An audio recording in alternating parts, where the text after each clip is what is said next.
Pour être un peu plus concret dans ce qu'on va aborder, on va se concentrer sur comment assurer l'interactivité en digital. Euh, donc, on va voir les 6 gestes possibles en Zoom.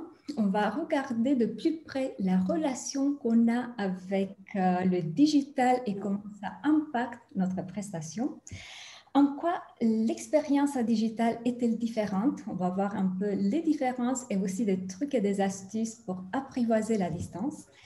Quelques plateformes disponibles et bien sûr, je suis là pour toutes vos questions. D'ailleurs, il y a pas de session spéciale de questions et de réponses à la fin. Donc, je vous invite à les laisser venir au fil de l'eau.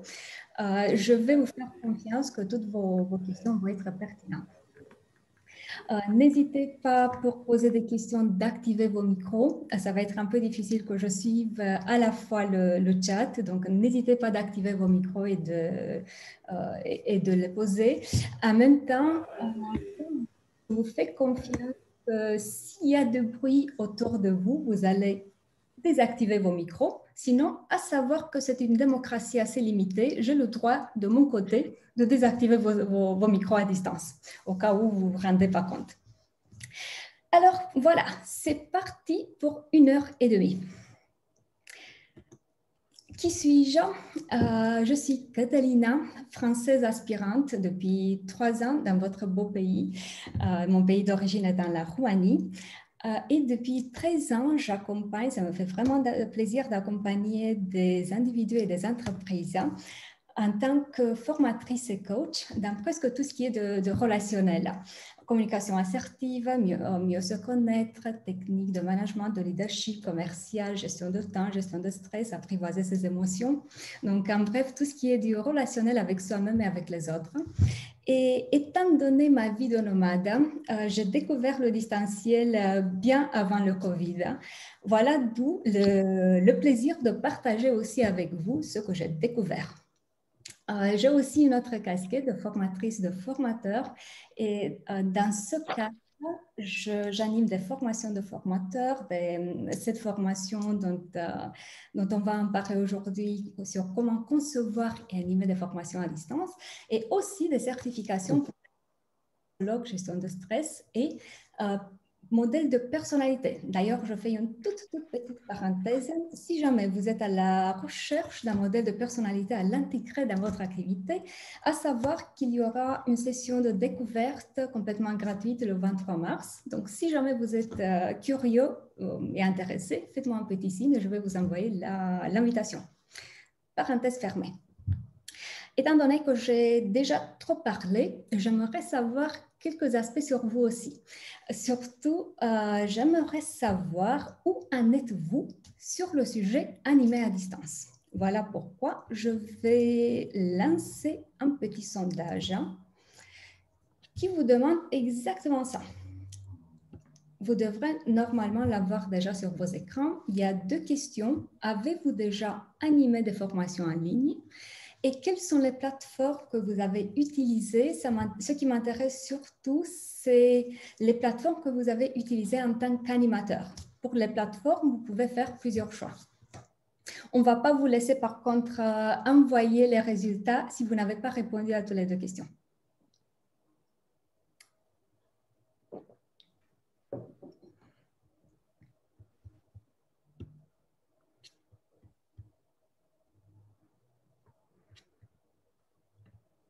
Et entre-temps, je vois sur le chat qu'on a quelqu'un parmi nous de Dakar. Donc, on ne peut pas ne pas aimer le distanciel.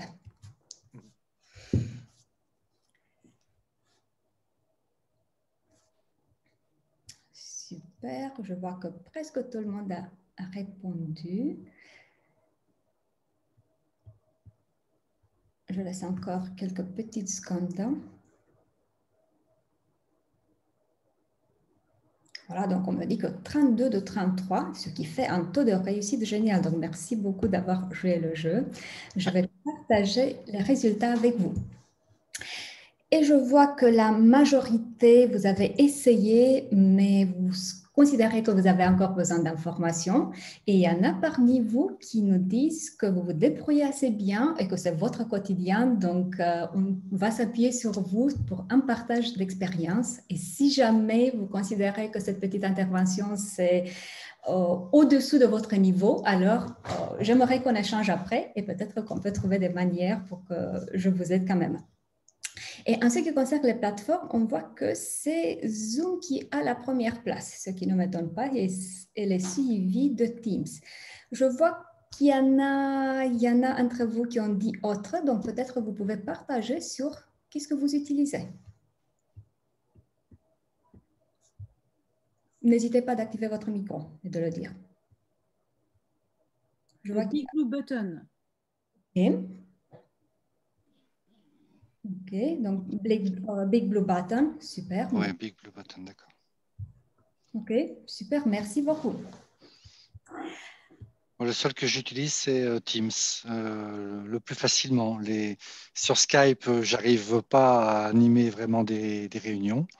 Je suis pas à l'aise dessus, enfin des formations, je veux dire.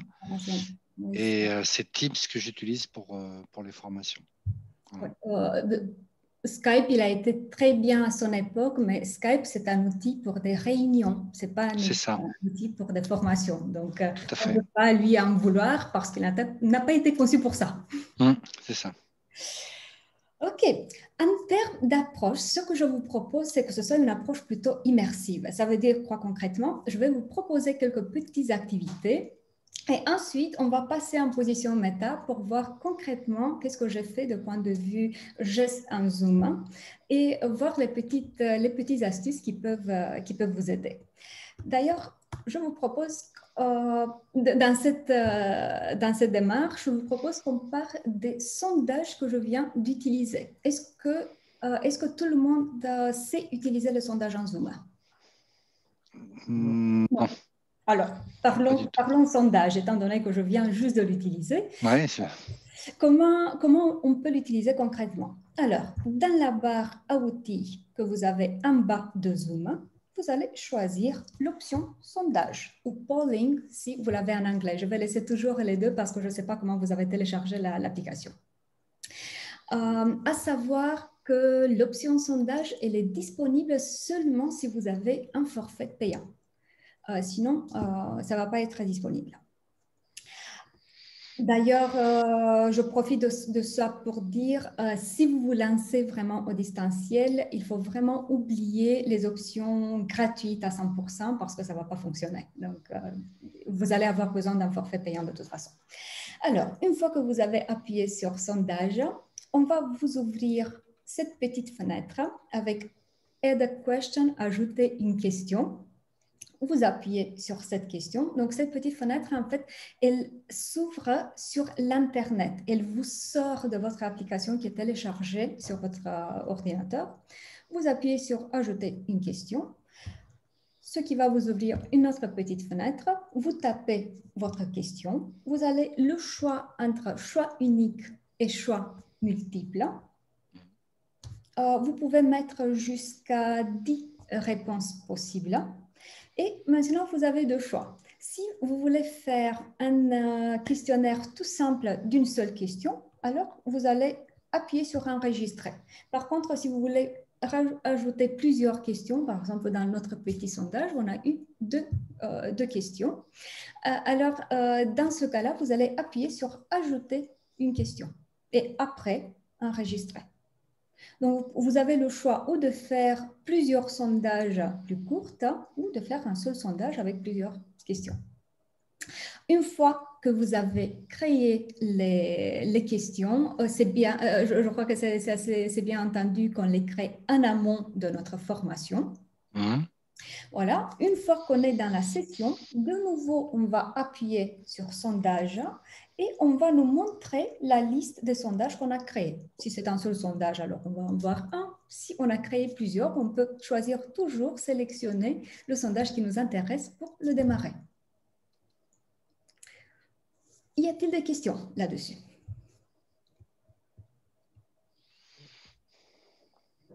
Oui, j'avais une question. est-ce que c'est possible, par exemple, d'imprimer le sondage après, si par exemple on veut l'utiliser comme une évaluation, poser juste certaines questions en mode d'évaluation, mais plus d'évaluation de formation plutôt que de contenu, Et pourquoi l'imprimer en distanciel? pour moi. Ok. Pas pour les personnes, pas pour les participants, mais plutôt pour moi. Est-ce que c'est quelque chose qui est possible ou pas? J'avoue que c'est la première fois que j'entends ça dans des années, dans les années que j'utilise Zoom. Donc, merci. Je ne croyais pas qu'il y ait des choses qui pouvaient me surprendre encore, mais voilà qu'il y en a. Franchement, je ne vois pas trop l'intérêt. Et non, je ne vois pas comment on peut le faire, sauf capture d'écran et le mettre D'accord. dans un document. Zoom n'est pas fait pour ça. Zoom Ok. est fait en fait pour passer du présentiel au distanciel, mais pas de revenir de nouveau en Non, format. en fait, c'était plus l'idée. Par exemple, en ce moment, je donne des formations pour des personnes non francophones, donc en Ok. français langue étrangère. Donc, si par exemple, je veux faire une évaluation en fin de formation et recueillir un peu, c'est pas possible. Ok, alors maintenant je comprends plus ce que vous me dites. Il est nécessaire dans ce cas-là de vous éloigner de Zoom. Les D'accord. sondages de Zoom, ça nous aide d'amener un peu d'interactivité, mais ils ne D'accord. sont pas faits pour faire vraiment de l'évaluation. Parce que déjà, D'accord. on ne va pas avoir toutes les options dont on est intéressé quand on fait vraiment des évaluations. Ça veut dire quoi concrètement? Ajouter un délai de réponse pour s'assurer qu'ils ne vont pas passer plus de 10 minutes, 15 minutes sur le questionnaire. Mettre plusieurs types de manières de réponse, donc ne pas s'arrêter au choix unique, au choix multiple, pouvoir mettre des glisser, déposer, associer avec des images, associer avec des vidéos, mélanger des mots, mettre l'option feeling, on dit en français, quand on remplace des trous avec des mots. Donc voilà, tout ça, on ne peut pas faire en Zoom. On ne peut pas mettre en amont quelle réponse est correcte pour qu'on fasse à la fin une autre correction, pour ne pas travailler dessus. Donc, il y a des outils qui sont dédiés à l'évaluation. OK. Petite question aussi, s'il vous plaît. Là, vous expliquez par rapport à Zoom, Oui, mais qu'en est-il des autres logiciels, genre Teams? oui. Quelle est la question? Est-ce qu'on peut faire des sondages aussi avec Teams? De ce que je sais, non. Teams, il est plus limité parce qu'en fait, de nouveau, Agnès nous dit qu'elle a trouvé la manière de faire sur Teams. OK, alors si vous pouvez prendre le micro Ouais, et le dire. bonjour, il y a possibilité en ajoutant un petit Microsoft Forms en fait. Ah, OK, donc c'est Il y a pas une petite, Teams en soi qui... mais on peut le balancer directement sur Teams et avoir les réponses directement et pouvoir pouvoir le diffuser. Voilà, c'est ce que... Merci beaucoup Agnès, c'est ce que je voulais dire. Okay, merci. Donc, on peut associer n'importe quel type d'outil, même en Google Forms si vous voulez. Vous voyez, donc quelque chose de très simple et non payant. On peut l'associer avec le canal qu'on utilise en visuel. Ça, c'est autre chose. Mais Teams en soi, il ne propose pas option sondage. C'est ça ce que je voulais dire en fait quand je disais que sur Teams, on ne peut pas faire. Parce que de nouveau, Teams, lui, il est limité parce que Teams, à la base, c'est un outil de travail en équipe. Il n'est pas un outil formation. Donc, c'est normal qu'en ce qui concerne l'information, il ait des limites. J'ai une question. Est-ce que le nombre de questions est limité sur Zoom pour faire un sondage ou est-ce que c'est limité? C'est une question excellente. Je n'ai pas testé la limite des questions qu'on peut mettre dedans parce que de toute façon, n'oublions pas que les sondages qu'on fait en Zoom, ça va être pour dynamiser, ça ne va pas être vraiment pour faire, ça ne va pas remplacer un questionnaire d'évaluation. Donc, et pour dynamiser, si vous mettez plus de 4 questions, vous allez les perdre. Au lieu de les dynamiser, vous allez avoir l'effet contraire. Donc, je ne vois pas trop l'intérêt d'aller en extrême avec le nombre de questions que vous posez. Et même si vous arrivez à la limite du nombre de questions, vous pouvez toujours créer un autre petit questionnaire, un autre petit sondage. Donc, en fait, voilà. Alors, avançons. Je vous invite à ce que vous partagiez avec moi ce que vous aimez et ce que vous n'aimez pas dans la formation à distance. Donc, dans la posture d'animateur, ce que vous aimez, ce que vous n'aimez pas. Et de cette manière, dans cette approche, on va introduire aussi les annotations. C'est quoi concrètement? Vous allez en haut de votre écran et normalement, vous devez avoir une petite barre verte avec, vous voyez l'écran de Catalina Mariuta, you are viewing Catalina Mariuta's screen. Voilà, juste à côté, vous avez View Options ou options d'affichage. Une fois que vous avez appuyé sur ça, si vous déroulez, il y a l'option Annoter. Est-ce que tout le monde a trouvé? Et voilà, je vois qu'il y a des petits dessins qui arrivent déjà. Super. Alors, je vois que certains d'entre vous, vous avez déjà trouvé l'option texte ou l'option dessin. Maintenant, je vous invite à trouver aussi l'option gomme pour effacer ce que vous avez mis sur mon écran.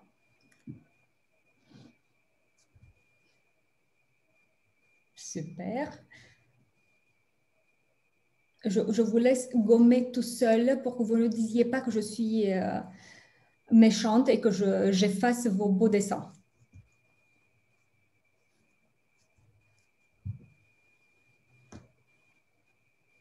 Ok, super. Alors, je vous invite de nouveau à effacer ce que vous avez mis pour qu'on puisse faire ce qu'il y a à faire effectivement. Et maintenant, vous voyez ce qui se passe quand on donne des jouets aux enfants qui se croient adultes.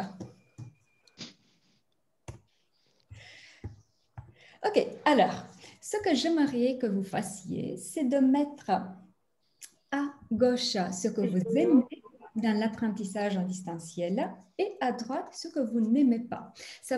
Votre vie va être un peu plus simple si vous choisissez l'outil plutôt texte que dessin, parce que vous avez vu, c'est un peu difficile d'écrire avec la souris ou avec le doigt.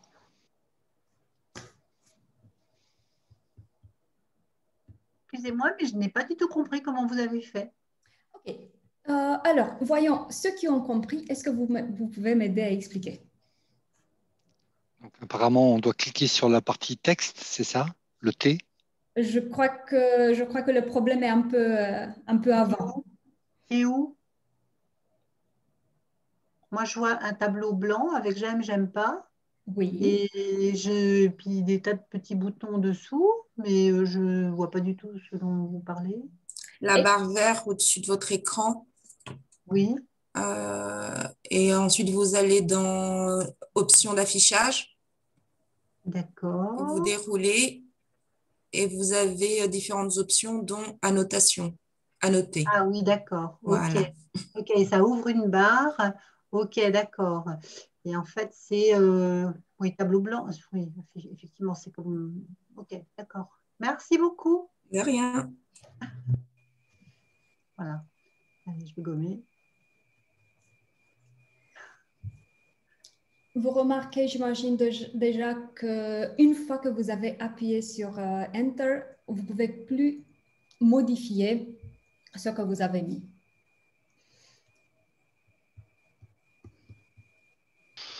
Par contre, dans le contexte d'un groupe, quand on fait ce tableau blanc, au niveau de l'organisation de ce qui est marqué, c'est compliqué puisque tout s'entrecroise, c'est pas lisible. Voilà pourquoi. Donc, il y a plusieurs manières de faire. Déjà, ici, on joue tout simplement pour voir ce que ça donne. Quand on utilise les annotations, on ne va pas le faire avec 50 personnes à la fois, déjà. Et moi, ce que je fais en amont est que si on est 8, 10 à la formation, je crée des petits bacs à sable avec les prénoms de chacun. Et de cette manière, chacun va mettre les annotations dans le petit cadran qui lui correspond. D'accord. Maintenant, pour qu'on puisse quand même avancer et profiter de ce qu'on fait, si vous pouvez voir sur mon écran, je suis en train de déplacer vos réponses là. Voilà. Qui est moins de... Mais ça, vous pouvez le faire parce que vous êtes l'animatrice. Voilà. Vous avez la main sur le tableau. Ouais. Parfait. Donc, ce qui permet de déplacer quelque chose de j'aime à j'aime pas ou d'un côté ou de l'autre du tableau. Exactement. En fait, maintenant, je ne les déplace pas d'un côté à l'autre, je les laisse dans la catégorie où elles correspondent, mais je déplace tout simplement de manière qu'elles ne soient pas superposées. D'accord. Vous voyez tous les réponses de tout le monde.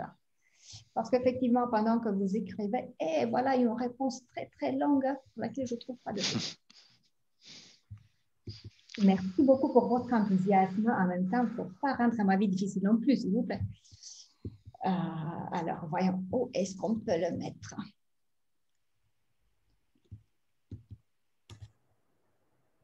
Voilà. Si vous avez fini à mettre vos réponses, ce que vous pouvez faire, c'est chercher dans la même barre à outils, de chercher l'option, en anglais c'est stamp, je crois qu'en français ça doit être tampon ou marquage. Ce qui va vous permettre de mettre des petits cœurs, donc lisez les réponses des autres et mettez des petits cœurs sur les réponses avec lesquelles vous êtes en phase ou des signes d'interrogation sur ceux qui ne sont pas très clairs pour vous. Vous pouvez les marquer d'une croix, des affirmations avec lesquelles en fait, vous n'êtes pas d'accord.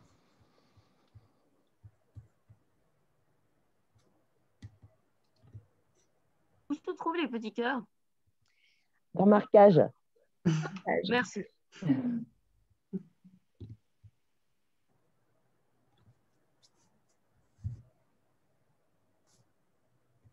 Et entre-temps, je vois une question sur le chat. Est-ce aussi une option liée à la partie payante de Zoom? Non. En fait, cette option, elle est liée juste au partage d'écran. Une fois que vous avez créé un partage d'écran, peu importe si le compte il est payant ou pas, vous avez l'option à noter. Alors, je suis désolée, je ne vois pas où est la partie marquage. Vous avez texte, dessiné, et l'icône juste après, c'est marquage. Ah oui, merci. Merci, c'est bon, je la vois. Avec plaisir. Et comment vous avez créé au départ scinder le tableau en deux? C'est tout simplement un PowerPoint. Et j'ai partagé l'écran. Ah, d'accord. Ok, ok. C'est pas la fonction tableau blanc de Absolument. Zoom. Donc, les annotations sont liées juste à l'idée de partager l'écran. Une fois que j'ai partagé mon écran, je le crée en amont comme je veux. Ok, ok. Ok. Et voilà, on a des artistes aussi parmi nous.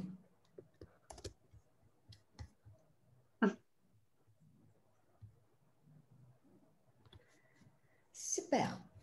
Alors, on va continuer en expliquant comment cette option d'annotation, elle fonctionne effectivement. Mais tout d'abord, je dois faire un tout petit geste pour qu'on puisse continuer.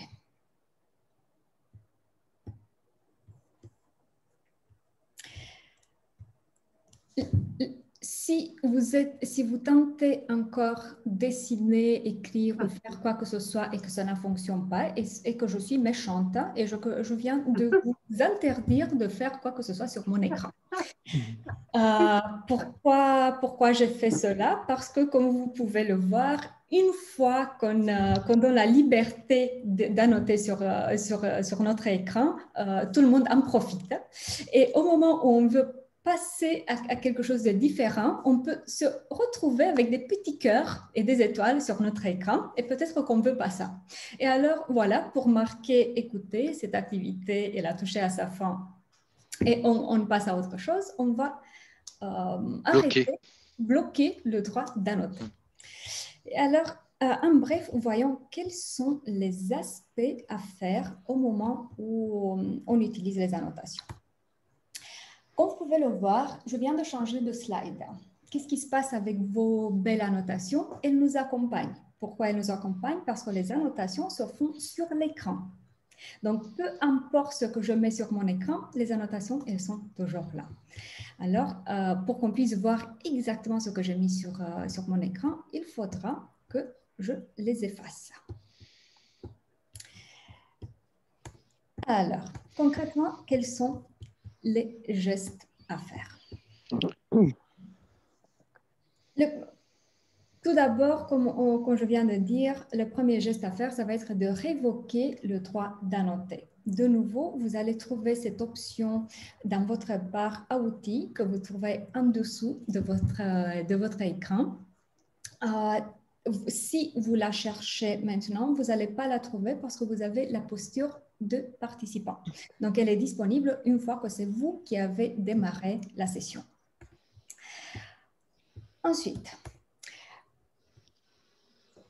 peut-être qu'on veut utiliser les réponses qu'on a reçues.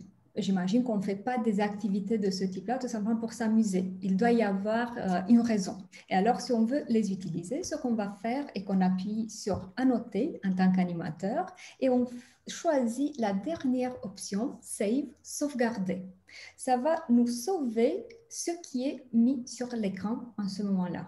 Moi, pour être sûre, je fais toujours aussi une capture d'écran. De cette manière, je m'assure que voilà, j'ai vraiment sauvegardé les informations qui m'intéressent. Et ensuite, on appuie sur « Effacer », « Clear ».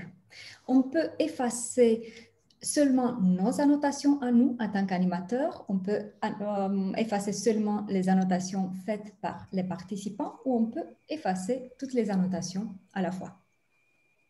Et de cette manière, on pourra continuer notre présentation, notre activité. Y a-t-il des questions jusqu'ici? Quand on sauvegarde, quand on save, ça se met où, la sauvegarde? Et voilà, vous avez, quand vous avez téléchargé l'application Zoom, quelque part sur votre ordinateur, un document ou je ne sais pas où exactement, il se met un dossier Zoom où on vous sauvegarde toutes les informations session par session. Dans le cadre d'une session, vous allez avoir les conversations du chat, ce que vous avez sauvegardé sur des annotations, les enregistrements, si jamais vous avez opté pour enregistrer, ou aussi le contenu des tableaux blancs, si vous utilisez des tableaux blancs. D'accord, merci. Donc, c'est à vous de regarder sur votre ordinateur où est-ce que ça se fait exactement. Ok, merci. Avec plaisir. C'est pour ça que je vous dis, je préfère toujours faire aussi des captures d'écran. De cette manière, je les ai à la portée de main sur mon bureau. D'autres questions? J'imagine que le silence collectif signifie que tout va bien et qu'on continue. Tout va bien. Okay. Très bien. Alors, une autre option de faire de la facilitation en un groupe large, c'est en utilisant le tableau blanc. Le tableau blanc, il nous remplace effectivement le paperboard du présentiel.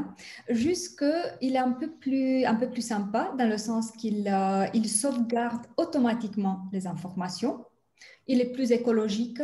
Voilà, on n'utilise plus du papier, on n'utilise plus des arbres.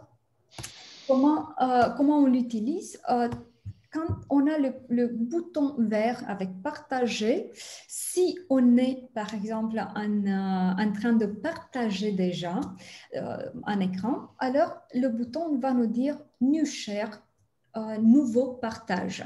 Et au moment où on a appuyé de nouveau sur le bouton vert, on fait le choix tout simplement de tableau blanc. C'est aussi simple que ça. Et ensuite, avec l'outil annotation, on écrit dessus. Oui, oui, c'est bon? Oui. Super. Alors, on a vu déjà quelques petits gestes en Zoom. En même temps, au moment où on passe en digital, hein, oui, il s'agit de maîtriser des outils. Et quand je dis des outils, c'est déjà un outil visio, que ce soit Zoom, que ce soit Teams, Skype, l'outil de votre choix. Donc, l'outil visio, ça va être l'outil qui va nous permettre de nous connecter, d'être connectés tous en même temps et de nous voir et de nous entendre tous en même temps. Mais je dis plusieurs outils, pas seulement un seul. Pourquoi? Parce que peu importe l'outil visio qu'on va choisir, il va avoir des limites. Et au moment où on veut vraiment faire le transfert vers le digital de toutes les activités qu'on propose en présentiel, alors on ne pourra pas s'appuyer sur un seul outil.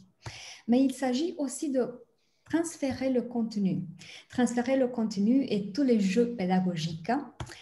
Il s'agit surtout de changer de posture, hein, parce qu'il y a vraiment beaucoup de choses à apprendre et à accepter quand on passe en distanciel. Hein.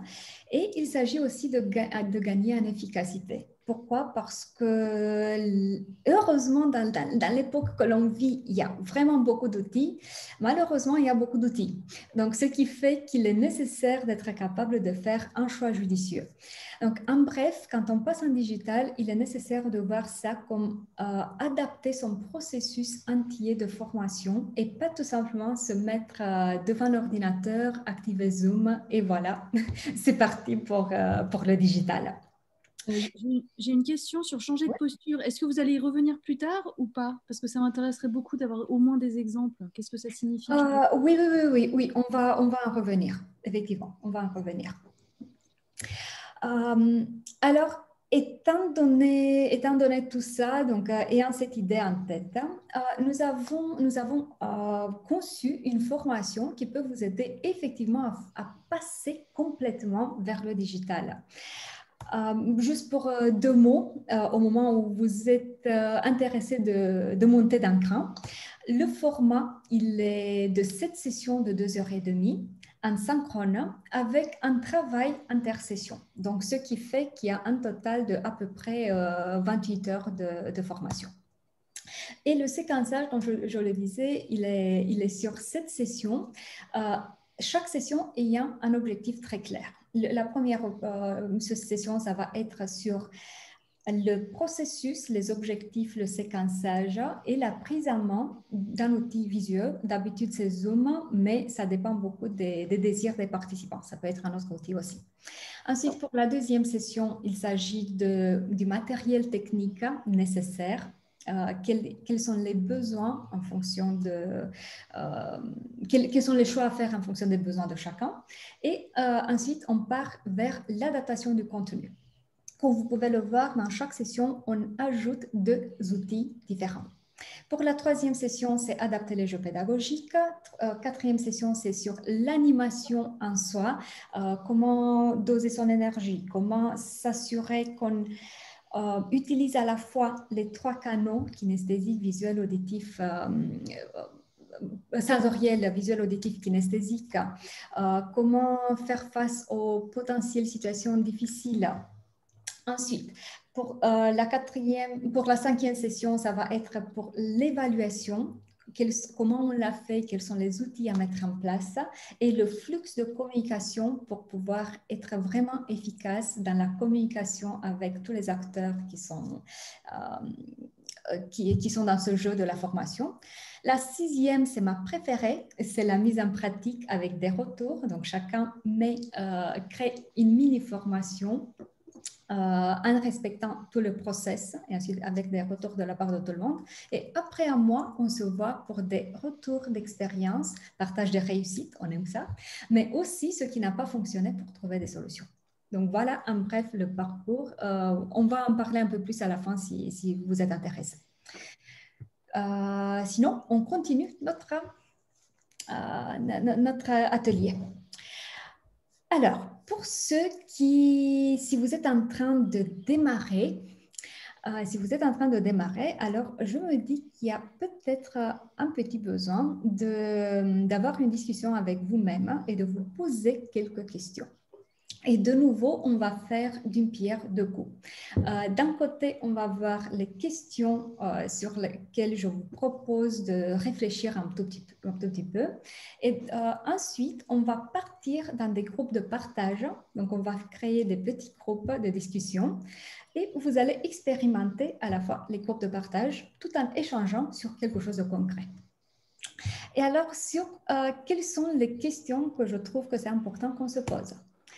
La première question, quel est mon style en tant que formateur? Et surtout, quels sont mes besoins en tant que formateur? Un exemple très concret. Mon style, comme vous pouvez le voir, c'est moins de pédagogue qui donne des informations descendantes. J'ai vraiment besoin que ce soit un échange. J'ai vraiment besoin que ce soit une facilitation et même de l'apprentissage expérientiel. Un autre besoin que j'ai, c'est j'utilise beaucoup le canal visuel. Voilà d'où la demande que je vous ai faite en tout début d'atelier, que vous activiez vos caméras. Je ne sais pas si ça vous aide ou pas entre vous, mais moi, ça m'aide énormément à me charger avec l'énergie nécessaire pour que je puisse transférer cette énergie après vers vous. Sinon, j'ai vraiment du mal à parler à du noir et à parler toute seule. Voilà, donc ça c'est juste quelques petits exemples, mais juste pour exemplifier la nécessité d'identifier quels sont nos besoins pour qu'on puisse fonctionner de manière optimale en tant que formateur. Parce que vous savez très bien, si nous, on ne réussit pas à remplir ces besoins, ça va être une consommation d'énergie folle. Et le but n'est pas d'être crevé à la fin. Oui, on fait de notre mieux, mais l'idée est qu'à la fin, on réussisse en soirée, continuer avec notre vie, soigner nos enfants, profiter de la soirée et ne pas aller se coucher tout simplement parce qu'on a eu une session de 2 heures. Ensuite, une deuxième question. Quelles sont mes convictions, peut-être potentiellement limitatives, par rapport à la formation en ligne? J'entends beaucoup autour de moi dire ce n'est pas possible de faire ça, ça peut pas être dynamique, personne ne parle avec moi, c'est pas la même chose. Ok, donc que croyez-vous quand vous dites la formation en digital pour moi c'est? Qu'est-ce qui suit? Ensuite, il est peut-être le moment de regarder un tout petit peu dans sa mallette d'outils digital et de se poser la question, quel est mon niveau informatique? J'accompagne déjà depuis une année sur ce sujet et j'ai vu du tout des personnes qui avaient besoin tout simplement de quelques petits conseils pour adapter le contenu et des personnes qui avaient en fait besoin même des formations informatiques parce qu'elles avaient des difficultés à créer un PowerPoint. On n'a pas le même niveau et c'est normal. C'est juste question que chacun d'entre vous se fasse l'analyse de où est-ce que j'en suis de point de vue informatique et qu'est-ce qui est nécessaire que j'améliore peut-être un tout petit peu. Et pour la quatrième question, quelles sont les convictions de mes clients par rapport à l'apprentissage en digital? Il y en a ceux qui sont super ouverts et qui utilisaient le distanciel même avant le Covid. Et il y en a ceux qui, même maintenant, ils n'y croient pas trop. Et ils attendent la possibilité de faire de nouveau du présentiel. Et pourquoi c'est important de se poser cette question? Parce que s'ils ne sont pas vraiment convaincus de l'efficacité du distanciel, alors votre travail, il va être double. Déjà de vendre vos prestations et de les vendre en distanciel. Et il est nécessaire de savoir se munir avec les beaux arguments. Est-ce qu'en termes de questions, est-ce que c'est clair? Ouais, super. Alors, ce que je vais faire est que je vais vous poser ce petit slide en conversé. Donc, je vais sortir du mode plein écran pour que je puisse faire ça.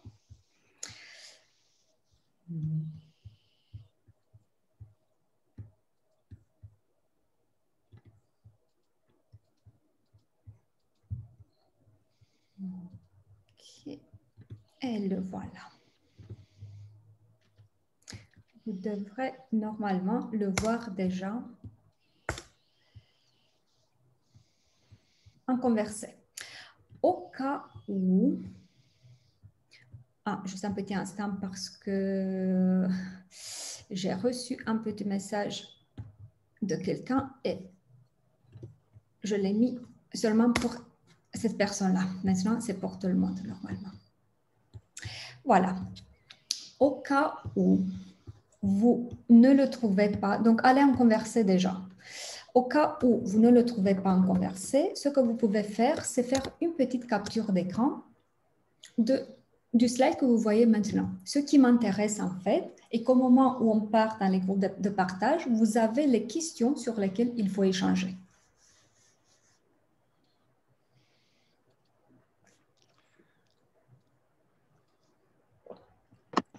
Donc, je vais vous laisser 2 secondes pour aller en converser, télécharger le document. Et si vous ne réussissez pas à faire ça, de faire une capture d'écran de ce que vous trouvez sur mon écran en ce moment.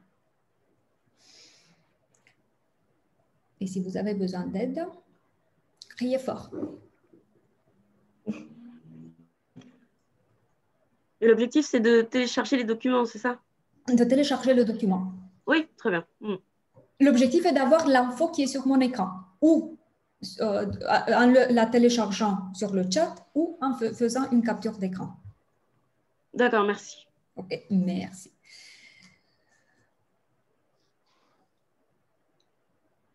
Est-ce que c'est fait?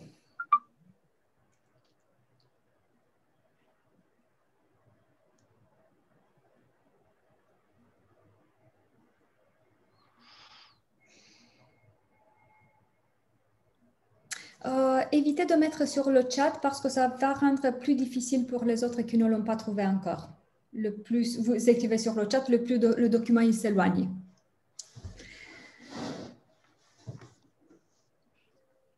Alors, je vais poser la question autrement. Est-ce qu'il y a quelqu'un qui rencontre des difficultés? Alors moi, pour faire la capture d'écran, j'ai utilisé l'outil capture d'écran. Oui. Il y a une façon plus rapide, je crois, hein, mais c'est vrai que je ne l'utilise pas trop. C'est imprime écran, c'est ça? Ça dépend vraiment de ce que vous utilisez. Ouais. Si vous utilisez un Mac, par exemple, c'est commande Shift 4. Mais chaque système a son propre... Ouais. OK. Oui, moi, j'ai utilisé j'utilise un prime écran hein, en général. OK. Ouais, et je crée un dossier, puis je l'imprime dedans. Enfin, je l'enregistre. Super. Pour que je puisse avancer, est-ce qu'il y a quelqu'un qui a encore des difficultés à récupérer le document?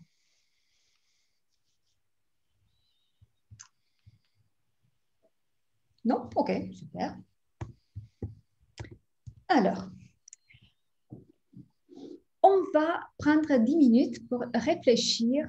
Vous allez être 2 ou 3 donc, pour réfléchir sur ces questions. La première étape, vous venez de la faire, c'est télécharger le document PDF pour que vous ayez les informations.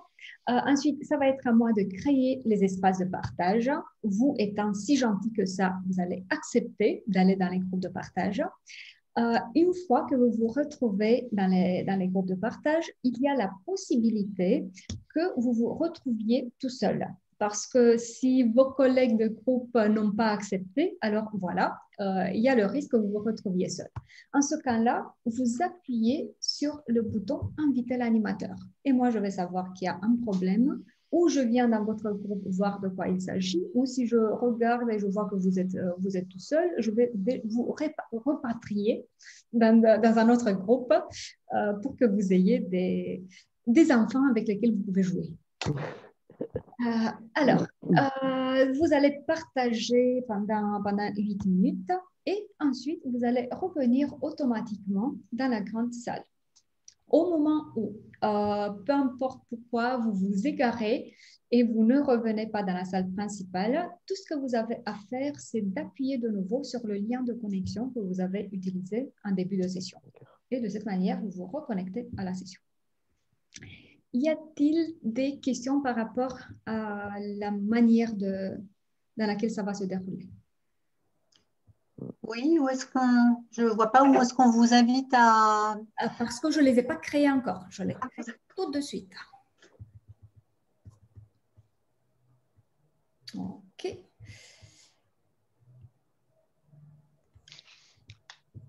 Ça va prendre juste 3 secondes. Comme vous pouvez le voir, il y a pas mal de manipulations à faire. Et mon choix, pour ne pas laisser un silence total et que les apprenants se disent « Ah mon Dieu, il s'est planté, on ne sait pas exactement quand est-ce que elle va revenir ». Alors, mon choix est de narrer tout simplement les gestes que je fais. Alors, on a dit 8. Ça, c'est fait. Et c'est parti.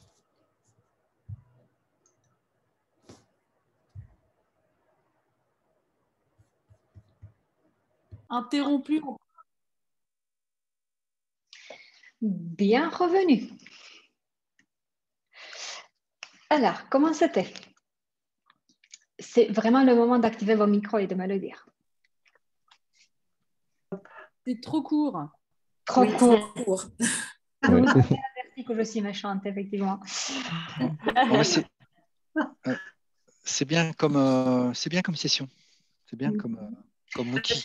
C'est bien comme exercice, Comme effectivement. exercice. Ouais. Martine, je vois que vous mettez sur le chat impossible de faire quoi que ce soit. Je suis venue dans votre salle, j'ai tenté de discuter avec vous 2 fois. Si vous pouvez activer le micro, de nous dire concrètement qu'est-ce qui n'a pas fonctionné, ça va être avec plaisir de vous aider. Par contre, j'ai besoin de comprendre où était le problème.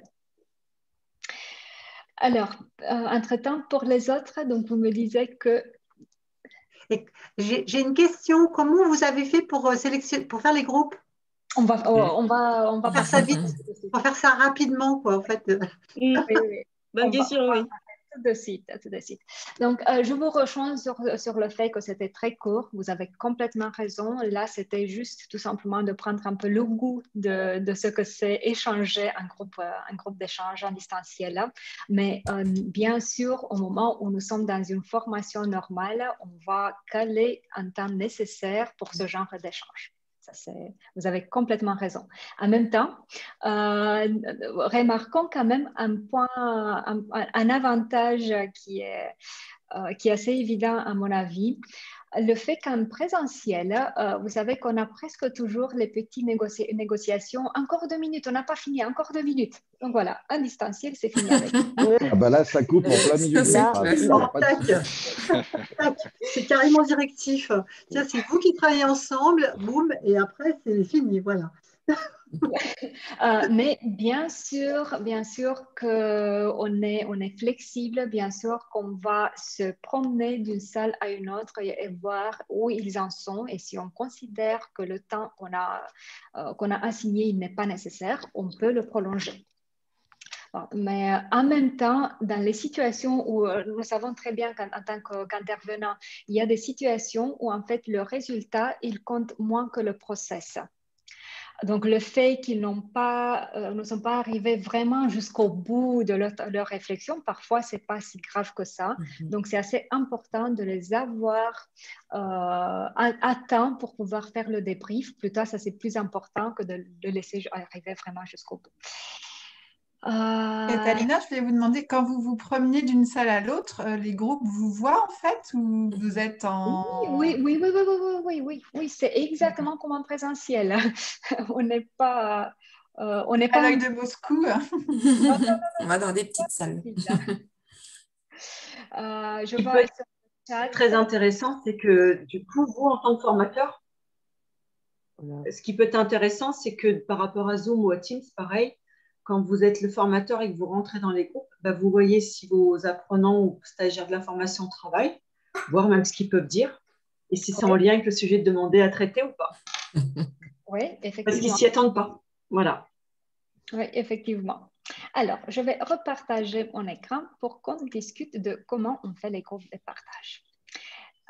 Normalement, ça devrait marcher. Est-ce que vous pouvez me confirmer si vous voyez de nouveau mon écran? Oui, c'est bon. oui. On voit. Alors, c'est bon. C'est la même barre à outils, il y en a plusieurs, il n'y en a pas plusieurs. Donc, dans la barre à outils, vous choisissez diviser les groupes ou breakout rooms, si vous l'avez en anglais. Vous appuyez sur ça et il y aura 2 étapes. Créer les espaces de discussion et gérer ensuite les espaces de discussion. Pour les créer, donc vous appuyez sur diviser les groupes. On va vous demander de faire le choix. Est-ce que vous voulez le faire de manière automatique ou manuelle? Par exemple, ici, on ne se connaît pas, il n'y avait pas de raison particulière que je le fasse manuel. Voilà. Mais au moment où c'est un groupe plus restreint et qu'on a un intérêt à les mettre dans des groupes selon quelques critères bien établis, alors on peut le faire aussi de manière manuelle. Et on vous demande de mettre dans combien de salles vous voulez mettre les participants. Et vous voyez les petites flèches. Donc, vous montez jusqu'au nombre qui vous satisfait.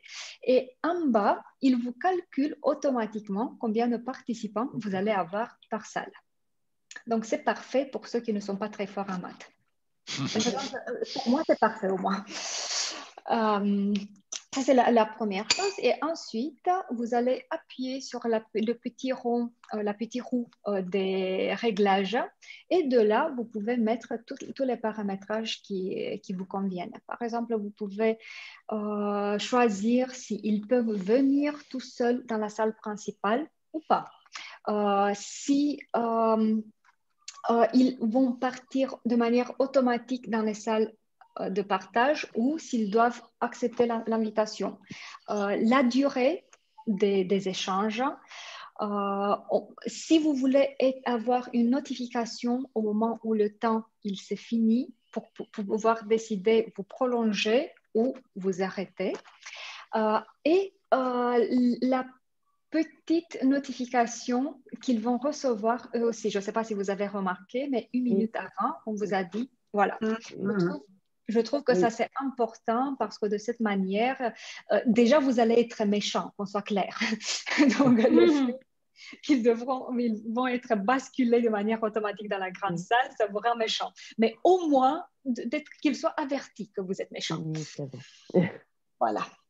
Donc, ça, c'est la manière de faire. Et au moment, une fois les groupes de partage créés, pratiquement tout le monde, c'est l'équivalent, les groupes de partage, c'est en présentiel, c'est l'équivalent d'un grand espace de bureau et chacun part dans une petite pièce.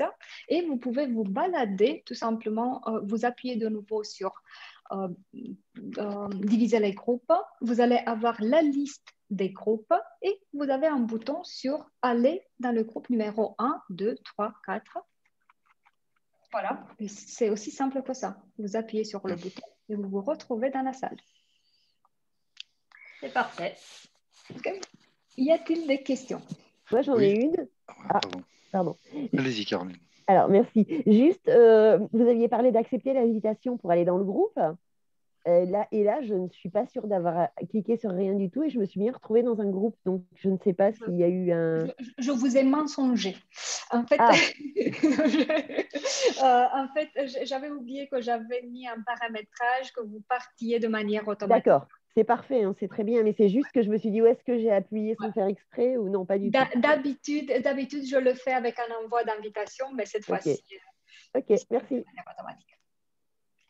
J'ai oublié de vous dire une petite chose. Ça va être avec plaisir de vous envoyer la présentation que j'ai utilisée. Par contre, je vais avoir besoin que vous changiez dans votre avatar, que vous mettiez votre prénom et votre nom pour que je puisse vous identifier dans la liste des participants.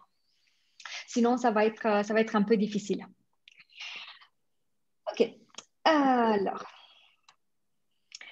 je vous propose qu'on discute un tout petit peu des différences entre l'expérience en digital et en présentiel pour trouver aussi des solutions. La différence la plus évidente, c'est le fait qu'il y a une dépendance totale de l'Internet. Si en présentiel, on peut se débrouiller sans le vidéoprojecteur, sans un paperboard,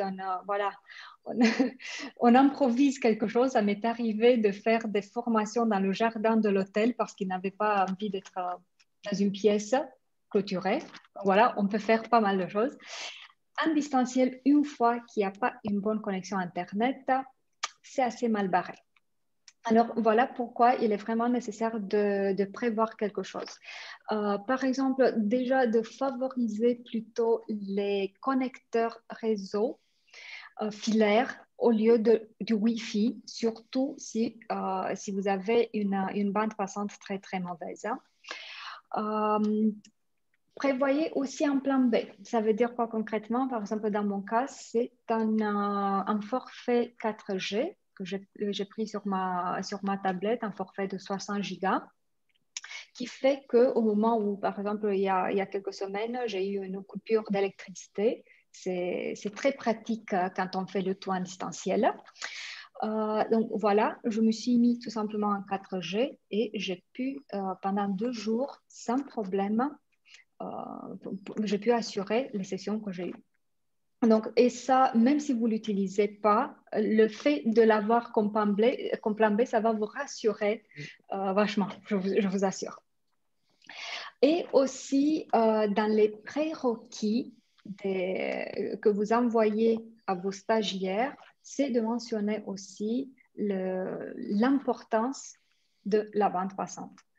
Donc, ils peuvent, c'est leur choix, ils restent au bureau, ils vont chez eux, ils vont chez les voisins, peu importe, mais c'est à eux de s'assurer qu'ils ont une bonne connexion parce que sinon, ça va être la galère. Une autre différence, de nouveau, c'est très évident, mais il y a des choses de bon sens que parfois on loupe.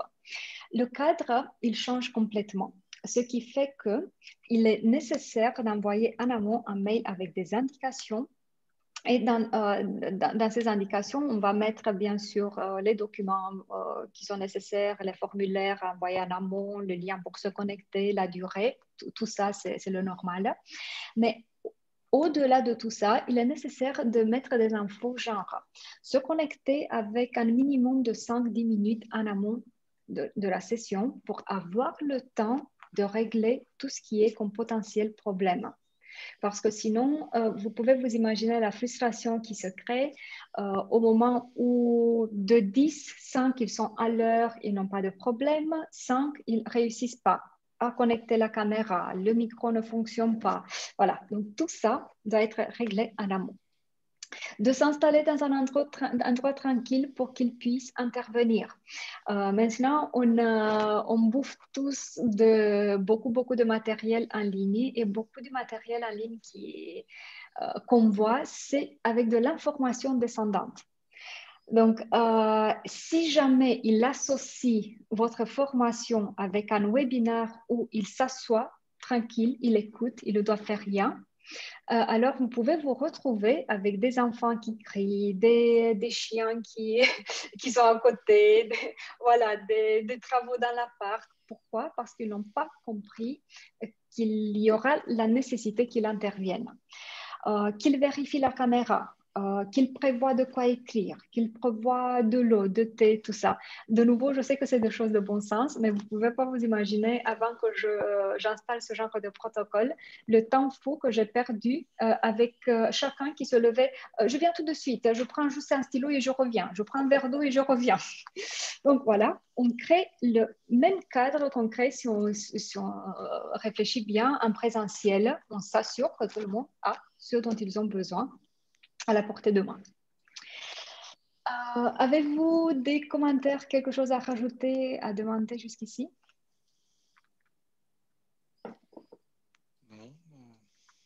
Non.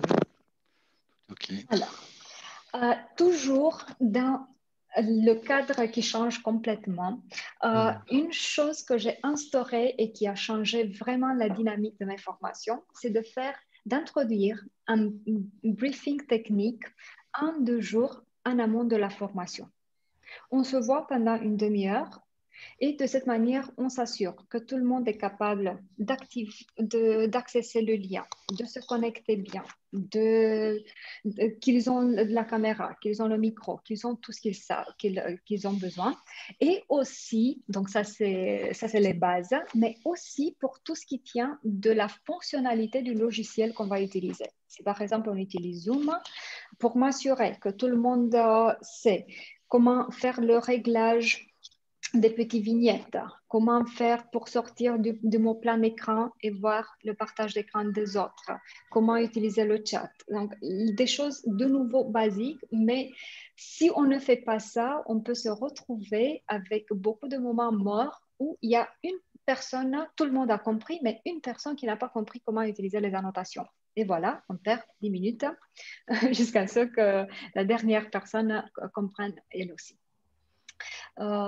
Donc, une chose, comme je disais, qui m'a vraiment changé la dynamique des formations. Il est nécessaire de prévoir une marge de temps un peu plus large au moment où vous créez le contenu, le déroulé de votre formation. Si vous vous imaginez que normalement une activité devrait prendre 10 minutes, si vous mettez vraiment 10 minutes et vous oubliez du fait qu'il est nécessaire qu'il aille dans les groupes de partage, il y aura quelqu'un qui ne va pas trouver le document dans le chat, il y aura quelqu'un d'autre qui va pas avoir de son au bon moment. Donc voilà, il y aura des petits aléas du distanciel, il est nécessaire de les inclure dans une marge spéciale et ne pas caler 10 minutes pour 10 minutes. On cale au moins 15 minutes pour 10 minutes. Donc, toujours une petite marge parce que les choses ne vont pas se passer à l'instantané. Une autre différence, la possibilité de mouvement, elle est assez réduite. Alors, voilà pourquoi ça va avoir un impact sur la durée, mais aussi sur les activités possibles. En ce qui concerne la durée et le format, ma suggestion est de favoriser autant que possible le format plutôt de 2 heures ou demi-journée, plutôt que journée entière.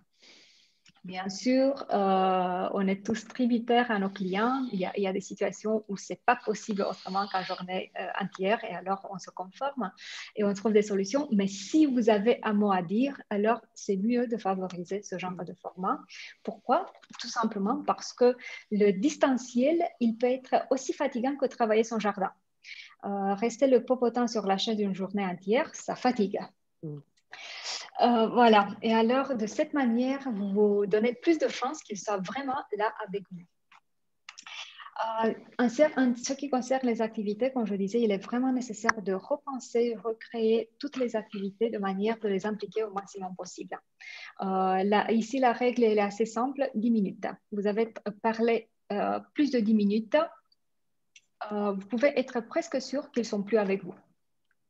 Donc, voilà, d'une façon ou d'une autre, il est nécessaire de changer le rythme tous les 10 minutes. Cela étant dit, je vais vous poser la question, est-ce qu'il y a des questions? Oui.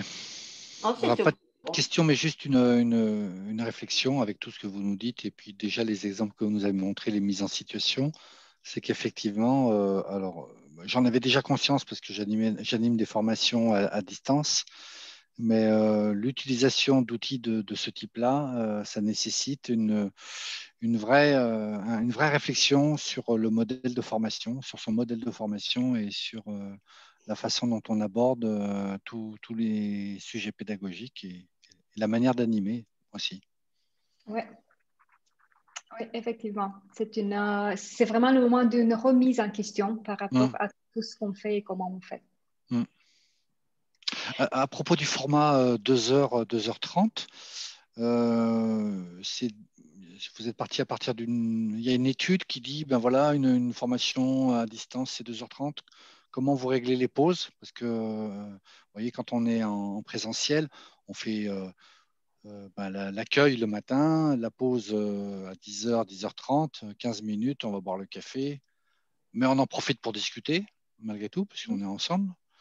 Et puis ensuite, on revient. Moi, je sais qu'en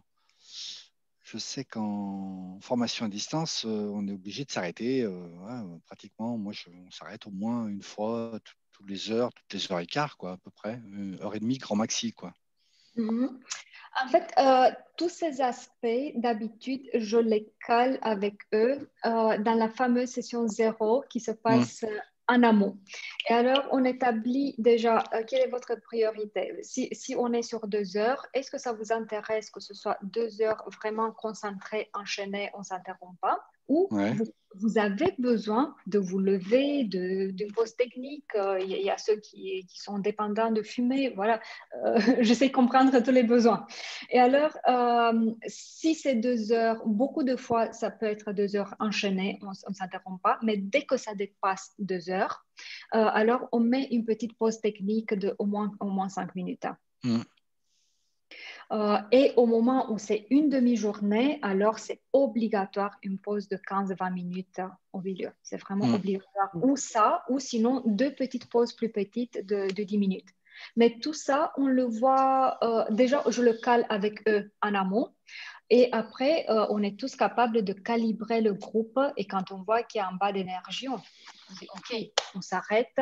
Vas-y, pipi, cigarette, thé, vitamine C, peu importe, on se revoit 10 minutes parce que sinon, on ne peut pas avancer. Oui, c'est clair. Oui, donc c'est à la fois ne pas oublier de caler ça en amont et en même temps être flexible par rapport au mode de fonctionnement du groupe en ce moment-là. Parce que même si on a dit, mais non, nous, on veut faire enchaîner, on ne s'arrête pas, finalement, on n'a pas le même niveau d'énergie chaque jour. Et quand ça ne passe pas, ça ne passe pas. Oui, ça passe pas. En termes d'une autre différence, on ne peut pas vraiment se toucher. L'échange d'énergie, la réalité est qu'il n'est pas le même a priori. On peut le faire d'être le même, mais il ne va pas être le même de soi. Donc voilà pourquoi il est vraiment nécessaire de ne pas louper les prises-glace. Donc ça va être vraiment, vraiment très important. Et quand je dis les prises-glace, ça va être un tout début de session. Mais si vous faites un programme, comme je vous ai présenté le mien, de 7 sessions de 2h30, ça fait que j'introduis un petit prise-glace dans chaque session.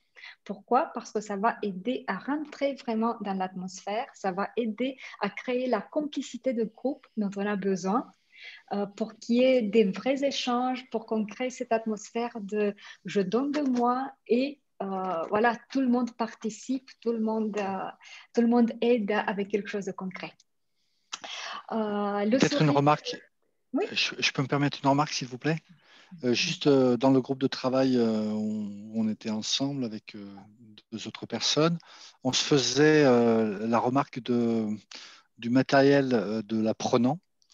Et alors moi j'ai la chance d'avoir un double écran, mais je sais que si on a juste un écran d'ordinateur et en plus un écran d'ordinateur portable petit, c'est difficile parce que on voudrait suivre à la fois la présentation que vous faites, mais en même temps avoir le retour visuel des personnes qui sont dans la formation. Oui, effectivement. Le double écran, il est obligatoire pour l'animateur. Vous pensez que c'est obligatoire? C'est quelque chose de… Pour l'animateur, oui. Ah, pour l'animateur, oui, ça d'accord. Mais pour celui qui est en animation, qu'est-ce que vous en pensez? Ça aide, mais en même temps, on ne peut pas partir de l'idée qu'ils vont avoir 2 écrans parce que ça, ce n'est pas quelque chose qui est dans notre contrôle. D'accord. Donc, au moment où ils ont, ça va aider forcément, mais on part de l'idée qu'ils ne vont pas l'avoir. D'accord. Voilà pourquoi, de temps en temps, on va faire des choses. Voilà, j'arrête le partage d'écran. On se regarde, on prend un moment de débriefer, de discuter. Ah oui, d'accord. C'est ce que j'ai fait, par exemple, quand vous êtes revenu du groupe de partage. Oui, ok. Voilà. Et maintenant, comme je sais qu'il faut quand même comparer de quelque chose de concret et ça aide pour ceux qui utilisent beaucoup le visuel, qu'ils voient aussi la présentation, alors je reprends le partage d'écran. D'accord. Ouais. C'est une manière de se déplacer dans une salle, quoi, finalement. Voilà. Voilà. En revenant, avec plaisir, étant donné que cette atmosphère qu'on crée, elle est vraiment importante et c'est à nous, l'animateur, de le créer, le sourire. Il ne faut pas être radin avec le sourire parce que ça contribue vraiment à l'atmosphère qu'on crée. L'ambiance qu'on crée, de nouveau, c'est à nous de la dégager. Les 2 plantes qu'il y a derrière vous, c'est pour ça, par exemple. Un autre petit astuce. Je sais qu'on parle beaucoup en distanciel de désactiver les micros. Pour moi, la règle, c'est à l'inverse plutôt. Je pars avec les micros activés et on les désactive au moment où il y a du bruit.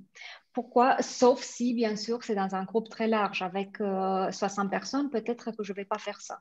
Mais tant qu'on est jusqu'à 20, je tente toujours plutôt micro activé. Pourquoi? Parce que ça nous évite la gymnastique nécessaire d'aller activer son micro. Et maintenant, réfléchissez un tout petit peu quand vous êtes dans un atelier, une formation, l'animateur dit quelque chose, il y a une petite blague qui vous vient à l'esprit. Est-ce que vous faites l'effort d'aller activer le micro pour dire la blague? Non, parce que jusqu'à ce que vous trouvez votre micro, le moment il est passé. Voilà, et ces petits échanges spontanés, c'est ceux qui vont vraiment créer l'atmosphère dont vous avez besoin et ça va faire que vous allez vivre moins de moments de solitude. Au moment où tous les micros sont coupés, on est comme si on était dans un petit îlot. Apparemment, on les voit, mais en même temps, on est seul. Et on veut éviter ça. On veut finalement diminuer la distance qu'on a entre nous et faire semblant qu'on est tous là, tous dans la même pièce. Une autre différence, le temps de réaction des participants, il est plus long qu'en présentiel. Pourquoi?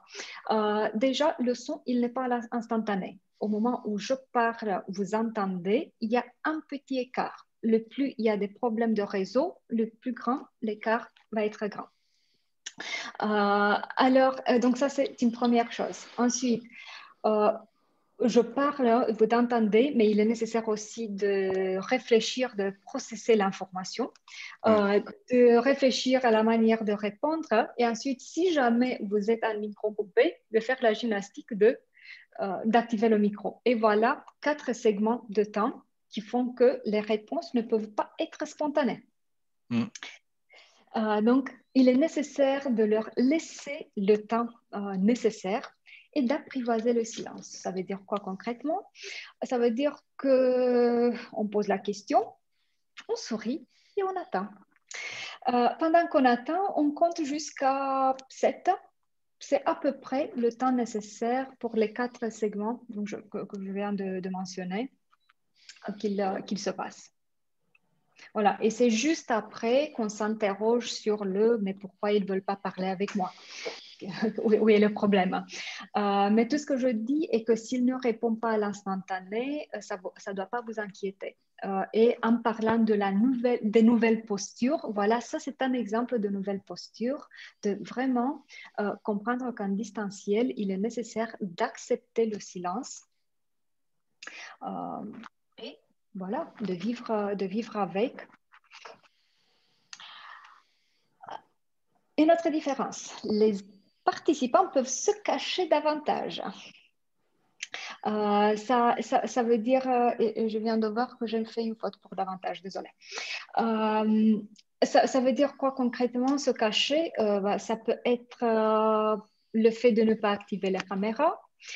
Ça peut être le fait de, même s'ils ont la caméra activée, personne ne les empêche de prendre le téléphone et de pianoter et de voir sur Facebook ce que le voisin a mangé hier. Donc voilà, en même temps, si on est honnête avec nous-mêmes en tant qu'animateur, ce n'est pas le distanciel qui les fait faire ça, c'est plutôt la prestation que nous avons qui favorise le contexte qu'il fasse ça. Parce que pensez un tout petit peu à l'expérience que vous avez eue en tant qu'apprenant dans les formations des autres. Même en présentiel, il y a parfois des moments où on trouve que ça traîne, il n'y a rien d'intéressant, on a envie de faire quoi que ce soit. La différence entre le présentiel et le distanciel est qu'en présentiel, on est un peu plus gêné de sortir l'ordinateur et de commencer de travailler sur son truc pendant que quelqu'un d'autre parle. Tandis qu'en distanciel, voilà, on peut faire ça parce que la personne n'est pas là avec nous. Mais en bref, on ne va pas blâmer le distanciel pour tout ça, mais on va s'interroger sur nos techniques et on va se poser la question, est-ce que la manière dans laquelle nous animons, est-ce que ça leur donne envie d'être là et de participer ou ça les pousse plutôt vers faire quelque chose d'autre à côté? Est-ce que je suis claire? Oui. Alors, voilà. Voilà ce qui est nécessaire de faire. Déjà, de les inciter à allumer les caméras. Moi, je le fais toujours à plusieurs reprises. Je le fais en amont de la session en leur disant, voilà, je vous invite à faire ça. Je leur dis en tout début de session. Et si on a démarré et qu'il y en a encore d'autres qui n'ont pas activé la caméra, je reviens. Toujours avec des arguments nouveaux et pertinents. Genre, voilà, j'ai besoin de vous voir. Ça va me permettre de voir vos réactions et d'adapter mon discours. Ça va vous aider entre vous de communiquer mieux au moment où vous vous voyez. Ça va nous permettre de créer l'atmosphère dont on a besoin pour qu'on puisse avancer ensemble. Donc, voilà, on rajoute toujours des questions, on met une petite blague. L'excuse que je trouve le plus souvent, c'est j'ai une mauvaise connexion, je ne sais pas si ça va tenir. Et alors, la réponse, elle est simple, essayons. Si jamais voilà, la connexion, effectivement, elle n'est pas suffisamment bien et que ça commence à couper, alors, bien sûr, vous allez désactiver la caméra. Mais essayons déjà de cette manière. D'habitude, ça marche. Après, il peut y avoir des contraintes. Pas forcément, je prends mon cas, c'est pas forcément de la faute du formateur. Ça peut tout simplement être, le fait d'être à distance fait qu'on a d'autres éléments chez soi. Moi, par exemple, j'ai mes enfants qui passent. Et donc, voilà, il y a des contraintes autres. Oui, mais de nouveau, on ne va pas créer une atmosphère sobre qui dit on ne veut pas voir des chiens, des chats et des enfants. Mais non, les enfants, les chats, ça fait partie de notre quotidien en ce moment. Donc, ils sont très bienvenus.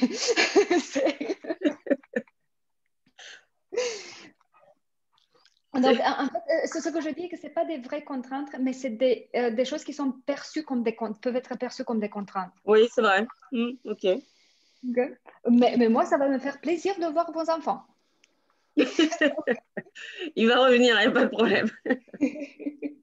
Après, je crois qu'on peut mettre des fonds d'écran qui permettent de... Voilà, ça c'est pas mal. De cacher le... Voilà, et puis le casque. Ah, franchement, le casque... Je vous recommande pas trop les fonds d'écran pour plusieurs raisons.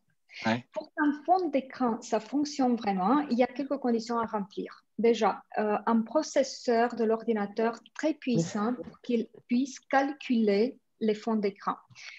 Il vous faut un fond arrière vert qui va faire que la caméra aura la possibilité de distinguer entre ce qui est vous et l'extérieur, surtout pour nous les femmes avec pour nous les femmes avec les cheveux bouclés. Vous avez vu au moment où il y a un fond d'écran artificiel, quand on bouge, on a l'impression d'être dans une nave spatiale. Ça, c'est deux raisons donc, techniques qui font qu'on ne peut pas tous mettre des fonds d'écran. Et ensuite, une troisième raison liée à la distance qu'on disait qu'il faut apprivoiser, c'est pas mettre un fond d'écran avec une nave spatiale qui va réduire la distance entre nous et les autres. Vous voyez, donc on veut vraiment un arrière-plan vraiment naturel et convivial et réel. D'accord. OK. Et comme je disais, pour éviter qu'ils se cachent, alors il est nécessaire qu'on les implique au maximum. Exemple concret, pendant que vous annotez sur mon écran, je suis sûre que vous ne... j'ai pas de connexion, je suis la seule. Pardon? Ouais, non, moi j'entends plus rien. Est-ce que vous m'entendez toujours? Oui. Oui, OK. Oui.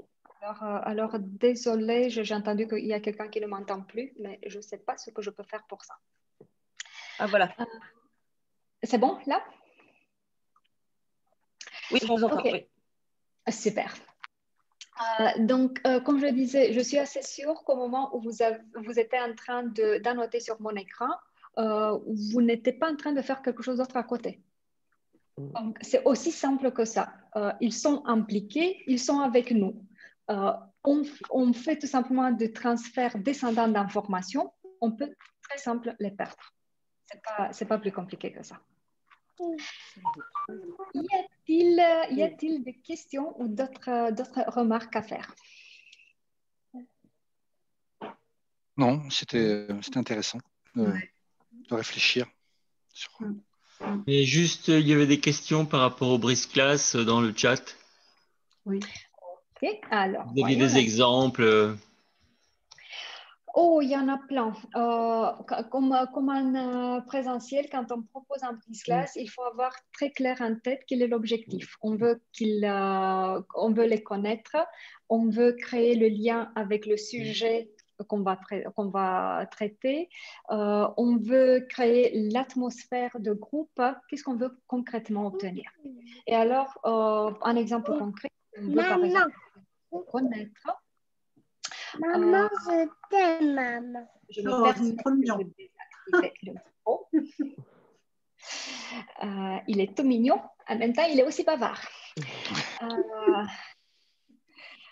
Alors, un petit exemple, ça peut être, moi par exemple en présentiel, j'utilise beaucoup du photolangage et je me suis posé la question comment je pourrais l'utiliser aussi en distanciel. Et voilà, je vais, si vous m'incitez à ça, alors, je peux mettre par exemple, je prends une photo que je vais mettre tout simplement sur mon écran. Donc, je ne vais pas la montrer dans la caméra comme ça. Je vais la montrer sur mon écran.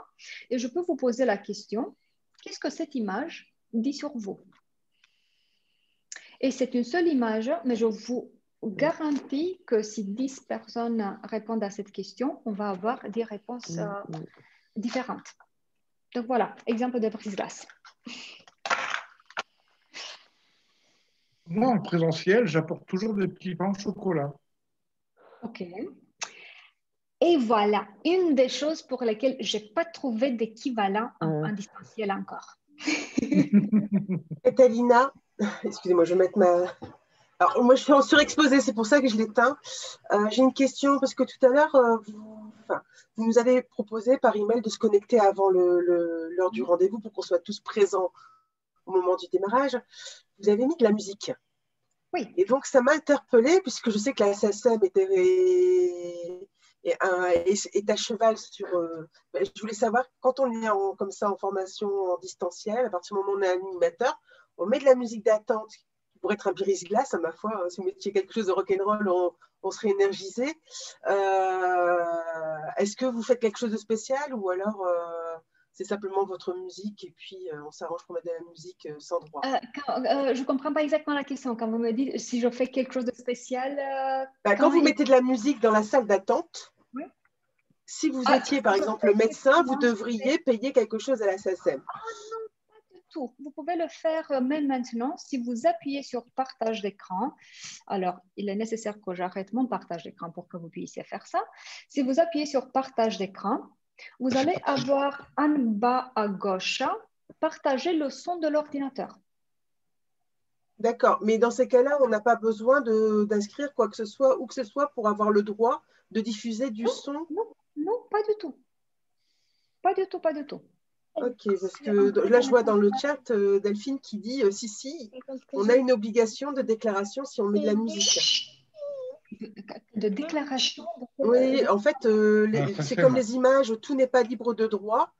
Et du coup, quand vous mettez de la musique appartient à un auteur, à un interprète. Et il y a des enregistrements qui sont faits, c'est payant pour eux. Et du coup, il y a un retour par la SACEM qui demande une participation financière. Quand vous êtes dans une salle d'attente qui est de la musique, la personne qui vous reçoit, qui met de la musique dans la salle d'attente, paye des droits à la SACEM. Donc, c'est pour ça que je vous posais la question, est-ce que dans le cadre de webinaires ou de formation à distance, est-ce qu'on était soumis au même droit? Mais Delphine dit je ne comprends pas, je ne suis pas sûre d'avoir qui pourrait demander qu'on paye et quoi, parce que moi, je paye pour la musique que j'utilise. J'ai par exemple un compte Napster ou Deezer, je paye pour la musique que j'utilise. Oui, mais ça n'a rien à voir. En fait, ce sont les droits de diffusion qu'il faut payer quand on fait une diffusion publique, de la même manière qu'un café qui diffuse de la musique ou qui reprend une chaîne de télévision musicale. On est dans un cadre privé. Maintenant, Ça dépend du groupe. Si c'est un webinaire avec 200-400 personnes, c'est diffusion publique. Ça ne se discute pas. Quand on est sur un petit groupe de formation, je ne sais pas, à 8 ou 10 personnes, il y a deux choses. D'une part, ce n'est pas vu, pas pris. Donc, à moins de manque de chance, avoir quelqu'un de la SACEM dans le groupe. C'est manque de bol. Manque de bol. Mais sinon, on peut arguer du fait que voilà, c'est un cercle privé parce c'est comme si on était dans un cercle amical. Et puis, on ne commercialise pas l'ambiance musicale. C'est quelque chose qu'on met pour comment dire, agrémenter une pause. Moi, j'ai réglé le problème. Je mets des playlists de YouTube pendant les pauses. Moi, c'est ce que je fais aussi. Morning Café ou des choses comme ça. Et franchement, c'est à voir avec un juriste, mais tant qu'on ne commercialise pas, je ne vois pas où est le problème et que la source, je paye à la source. C'est parce que dans les droits, il y a les droits qu'on paye pour acquérir la musique, mais il y a aussi des droits de diffusion. Diffusion, oui, c'est les droits de diffusion. Reproduction. Et il y a plusieurs, ce qu'on pense être les droits d'auteur ou des choses comme ça, il y a plusieurs catégories d'ailleurs qui ne se payent pas forcément au même organisme. Mais exemple, juridiquement, c'est sûr, il faut payer. Dès lors qu'on fait une utilisation publique. Par exemple, excusez-moi. Pardon ? Non, si vous diffusez votre diaporama aux participants, toutes les images qui sont à l'intérieur doivent être libres de droit. Oui. Donc, il faut les charger sur Internet via un site image libre de droit. Oui, je suis complètement d'accord. Mais en même temps, ça revient de nouveau au fait que j'ai payé au site. Sur le site où j'ai trouvé les images, je les ai achetées. Donc, mais ce n'est pas que je vends ce contenu. Donc, mais voilà, je crois que ça, c'est une discussion très longue et je ne sais pas si ça mérite. Bon, après, on peut choisir du Mozart et je pense que Mozart, il a fait tout pour la musique classique. Merci pour vos réponses à tous. En ce qui concerne les plateformes, il y en a vraiment beaucoup de plateformes en ce qui concerne l'échange en visio, mais aussi pour des activités qu'on peut proposer. Je vous ai mis sur l'écran quelques options. En fait, ce que je trouve important de retenir, c'est plutôt qu'il est nécessaire d'établir ces critères de choix. Qu'est-ce qui est important pour vous? Options disponibles, prix, sécurité, voilà, donc d'être très clair sur ces critères de choix. Mais surtout, peu importe ce que vous choisissez, d'avoir toujours un plan B. Exemple concret, en ce qui concerne les plateformes visio, pour moi, c'est clair, l'option A, ça va être toujours Zoom. Pourquoi? Parce que je trouve que jusqu'à ce moment-là, elle est la seule vraiment adaptée aux formations. En même temps, je me suis retrouvée en entreprise avec la réponse, écoutez, chez nous, Zoom, il est interdit. Et alors, dans ce cas-là, moi, je vends mes prestations de formation, de coaching, je ne vends pas de Zoom. Donc, je ne vais pas m'acharner sur non, moi, je fais seulement via Zoom. Je vais m'adapter à leurs besoins. Et alors, il est nécessaire d'avoir toujours à la portée de main au moins un deuxième outil qu'on peut utiliser rapidement. Et pour ce deuxième outil, beaucoup de fois, je reçois la question, OK, quel est le deuxième mieux? Alors, il n'y a pas vraiment cette question qu'il faut se poser à mon avis, mais plutôt la question que je me pose, c'est à quoi eux, en tant que stagiaires, ils sont déjà habitués. Si par exemple, eux, ils utilisent déjà Teams, même si moi, je n'aime pas, peu importe. Le fait qu'ils sont déjà habitués, ça va faciliter énormément les choses. Donc, c'est à moi de m'adapter à leur normalité. Ouais, oui, mais excusez-moi, ça veut dire que ça oblige quand même à nous, en tant que formateurs, à nous familiariser avec les différents outils. Moi, par exemple, je sais que mon emploi en réunion d'équipe, on utilise beaucoup Teams. J'ai beaucoup de mal avec Teams. Et pour mes formations, j'utilise Zoom. Ouais. Donc, c'est… Je vous rejoins complètement. Moi non plus, je n'aime pas Teams, mais en même temps, voilà, il y a des situations où on n'a pas trop le choix. Ou bon, on a le choix, mais je ne sais pas si on gagne quelque chose de nouveau si on s'acharne sur un outil. Voilà. Et après, il y a des outils qui servent juste à la visio et c'est vrai qu'ils sont assez interchangeables. Maintenant, quand on construit des scénarios pédagogiques avec des activités collaboratives, moi, j'ai tendance, au début, j'avais comme j'aime bien découvrir de nouveaux outils, j'avais tendance à m'adapter à tout. Mais si on doit refaire complètement, recharger ses activités, avoir des activités qu'on ne peut pas faire, c'est un peu embêtant. Et Teams, Oui, je suis en train de regarder comment l'utiliser pour avoir des activités collaboratives. C'est-à-dire, dans l'accompagnement du télétravail, par exemple, mettre en situation les gens de faire quelque chose, ça va être beaucoup plus facile sur Teams parce que la visio devient secondaire. On crée une équipe et ils vont s'approprier les comportements en faisant les activités de la formation. Et ça, par exemple, des formations que je conçois comme ça, je ne peux pas les faire sur une autre plateforme. Je vous garantis qu'on peut toujours. On peut toujours, mais la question, c'est d'être dans le comment je peux faire. Et oui, accepter, faire le deuil du travail qu'on a fait à un certain moment et transférer effectivement ce qu'on a créé sur une certaine plateforme sur une autre. Oui. C'est de l'énergie et du temps, quoi. Oui. C'est ça. Oui. Donc de l'argent. En même temps, s'il paye la préparation, je n'ai pas de souci. Après avoir fait beaucoup de distanciel, je vous avoue qu'au moment où je me retrouve en présentiel et je me rends compte l'effort qu'il est nécessaire en présentiel pour préparer le matériel, imprimer, faire sa valise de formateur et tout ça, je suis franchement là-dessus, je vous rejoins complètement parce que moi, j'ai animé des formations avec des supports important et toute une organisation, vidéoprojecteur, de secours si jamais il y a une panne, enfin plein de trucs. Vous voyez, et là, c'est vrai que c'est simple. Après avoir fait une activité en distanciel, ça prend du temps à la créer, mais après, j'appuie sur le bouton Reset et ça repart de zéro. En présentiel, il faut ranger ces petites cartes et mettre dans la boîte. Ouais. Ok, donc nous voilà presque à la fin. Voilà pourquoi j'ai pour vous une question. Et pour cela, je vous invite à prendre vos téléphones. Je sais que vous les avez à la portée de main, pas besoin de les cacher.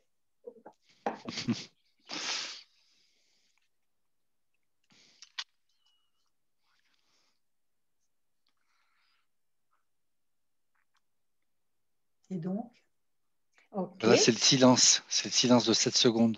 C'est le test. Non, je voyais qu'il y avait encore des personnes qui cherchaient. Donc, le téléphone, vous démarrez un Google Chrome ou ce que vous utilisez pour faire des recherches. Et vous tapez www.menti.com. Vous l'avez en haut de mon écran. menti.com. On va vous demander un code. Le code, il est 86 19 56 27. De nouveau, il est en haut de mon écran. Donc, 86 19 56 27. Et la question, c'est avec quoi repartez-vous de cette session? Vous avez la possibilité de mettre plusieurs réponses. C'est juste qu'il faut les mettre toutes avant d'appuyer sur Submit. Submit, c'est envoyer.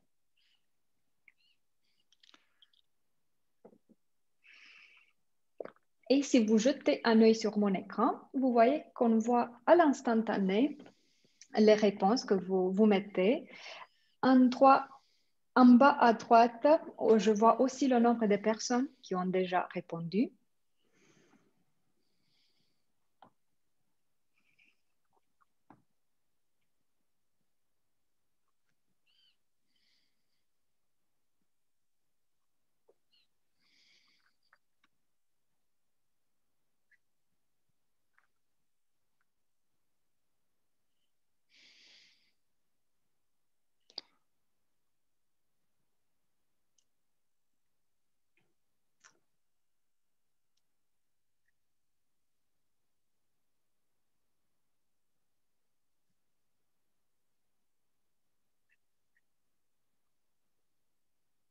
Avec de l'énergie et des envies, ça c'est super.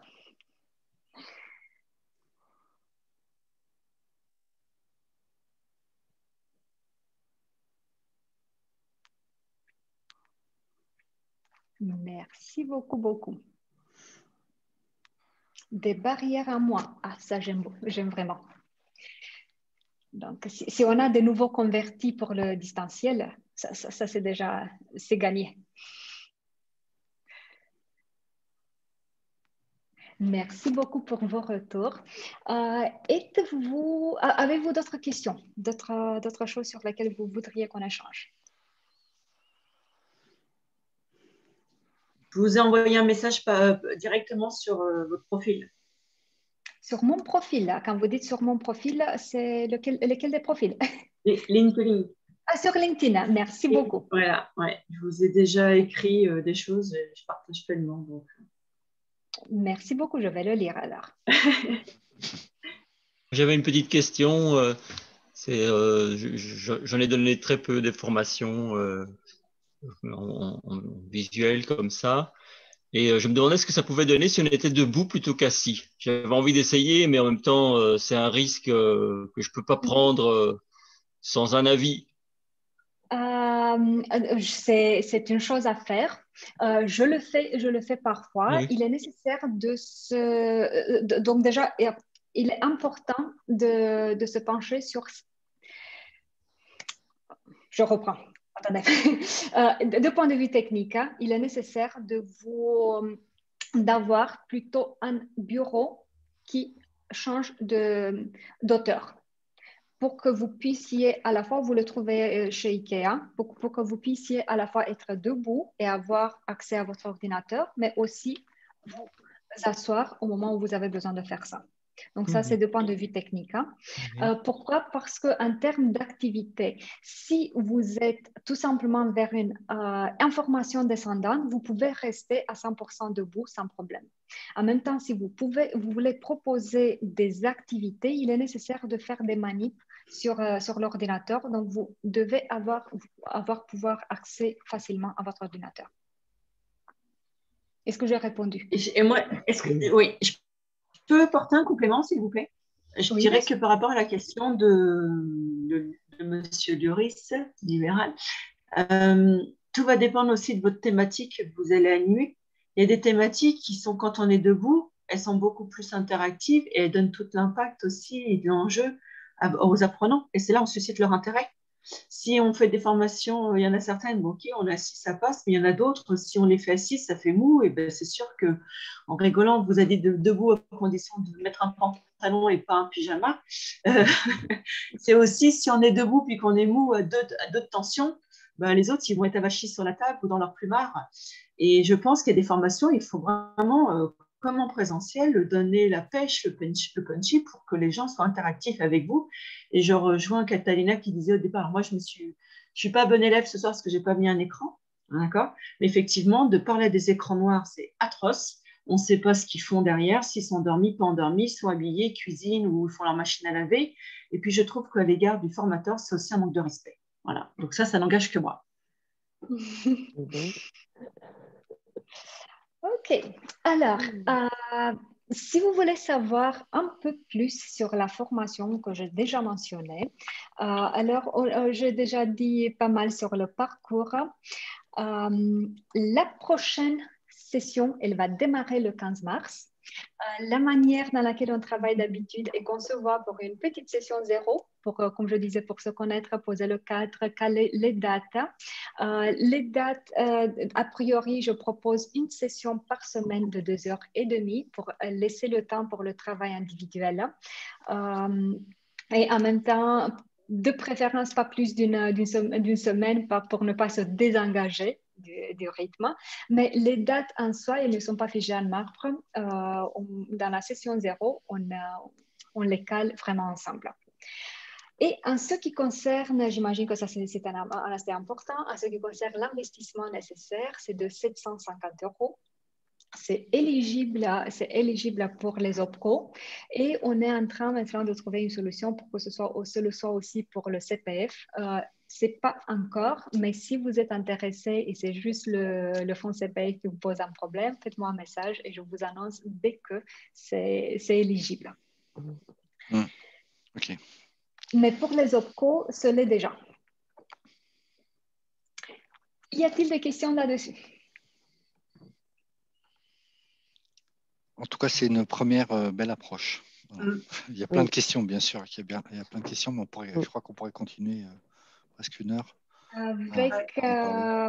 Avec plaisir, vous avez mes coordonnées, donc n'hésitez pas, même en dehors d'un échange transactionnel, ça va être avec plaisir de vous aider si je peux le faire. Ok.